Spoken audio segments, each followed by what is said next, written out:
दोस्तों power star Pawan Singh का लाल घाघरा गाना सुनने के लिए जो पवन सिंह के कट्टर फैन हैं, पवन सिंह के कट्टर फैन रात भर सो नहीं पाए, जग जग के इंतजार किए हैं और अभी तक इंतजार कर रहे हैं पवन सिंह के फैन कि जल्दी से 10 बज जाए और लाल घाघरा सॉन्ग हम लोग सुने। दोस्तों इतना ज़्यादा इस गाने का क्रेज बना हुआ है, पवन सिंह के गाने का क्रेज बना हुआ है, इतना क्रेज मेरे को नहीं लगता ये भोजपुरी में किसी और स्टार के लिए बनता होगा। दोस्तों पवन सिंह के कट्टर फैन रात भर जग जग जग जग के इंतजार कर रहे हैं कि गाना जल्दी से आ जाए। दोस्तों अभी तक इंतजार कर रहे हैं और दोस्तों पवन सिंह के फैन ने ठान रखा है कि इस बार महा रिकॉर्ड बनाएंगे लाल घाघरा के साथ। दोस्तों और मुझे भी जहां तक लग रहा है कि जिस लेवल का गाना है, जिस लेवल पे शूटिंग किया गया है, जो लुक पवन सिंह का है,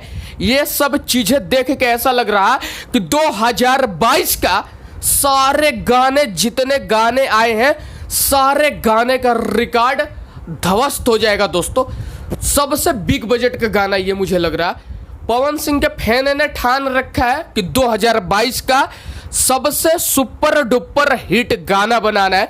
दोस्तों आप लोगों में से कौन कौन ऐसा पवन सिंह का फैन है जो रात भर नहीं सो पाया, जग के बार बार इंतजार कर रहा है कि जल्दी से 10 बज जाए और हम लोग लाल घाघरा पवन सिंह का सुने? कमेंट करके बताओ दोस्तों।